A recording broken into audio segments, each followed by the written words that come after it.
பின்புறம் அமர்ந்திருந்த 3 அந்நியர்களை கிழவி திரும்பி பார்த்து கொண்டிருந்தாள். ஒரு பயங்கரமான அமைதி நிலவியது. பயணிகள் யாரும் எதுவும் பேசவில்லை. வெளியே விசிலடிக்கும் காற்று மட்டுமே அவர்களுக்கு கேட்டது. 3 அல்லது 4 நிறுத்தங்களுக்கு பிறகு இளம் ஜோடி பேருந்திலிருந்து இறங்கியது. பின்னர் பேருந்தும் போய்கொண்டே இருந்துள்ளது. இரவு நேரம் மட்டுமல்லாமல் சீனாவில் இரவு நேரத்தில் பனிக்காற்று வீசுவது வழக்கம். அன்றைக்கும் பனிக்காற்று வீசியுள்ளது. திடீரென அந்த மூதாட்டி அலறியுள்ளார். இதனால் பேருந்து நிறுத்தப்பட்டது. என்ன என்று கேட்டதற்கு, இந்த இளைஞன் என் பர்ஸை திருடிவிட்டான், உடனடியாக பேருந்தினை போலீஸ் ஸ்டேஷனுக்கு எடுத்துச் செல்லுங்கள் என கூறியுள்ளார். ஆனாலும் அந்த இளைஞனோ, நான் திருடவில்லை, இந்த பாட்டி பொய் சொல்கின்றார் என கூறியுள்ளார். ஆனாலும் அந்த பாட்டி விடவில்லை. தொடர்ந்து திருட்டு பழி சுமத்திய அந்த பாட்டி உடனடியாக வண்டியினை நிறுத்தி கீழே அந்த இளைஞருடன் இறங்கியுள்ளார்.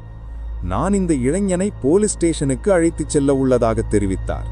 இதனை கேட்ட ஓட்டுநர் அவர்களை இறக்கிவிட்டுவிட்டு பேருந்தினை ஓட்ட ஆரம்பித்தார். அந்த பாட்டியும் இளைஞரும் சாலையின் ஓரமாக நின்றனர். அப்பொழுது அந்த பாட்டி பேருந்தில் அமர்ந்திருந்த 3 பேரையும் பார்த்துள்ளார். அவர்கள் இந்த பாட்டியினை பேருந்திற்குள் இருந்து கொண்டே கண்ணாடி வழியாக திரும்பி பார்த்துள்ளனர். அப்பொழுது மீண்டும் அந்த இளைஞரை பாட்டி திருட்டுப் பயலே என திட்டியுள்ளார். அந்த பேருந்தும் வேகமாக சென்று இரவில் வீசிய பனியில் மறைந்தது. அப்பொழுது அந்த இளைஞர், ஏன் பாட்டி பொய் சொல்றீங்க என கேட்டுள்ளார். அதற்கு அந்த பாட்டி, தம்பி என்னை மன்னிச்சிடு, நான் உன் உயிரை காப்பாத்ததான் அப்படி செஞ்சேன் என கூறினார். என்ன சொல்றீங்க பாட்டி என கேட்டுள்ளார்.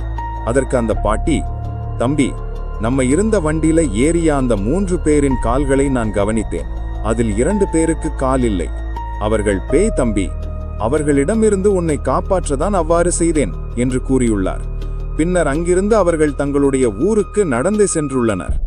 இந்நிலையில் அடுத்த நாள் அந்த பேருந்து தன்னுடைய நிலையத்திற்கு வரவில்லை என்ற புகாரானது போலீசில் கூறப்பட்டது.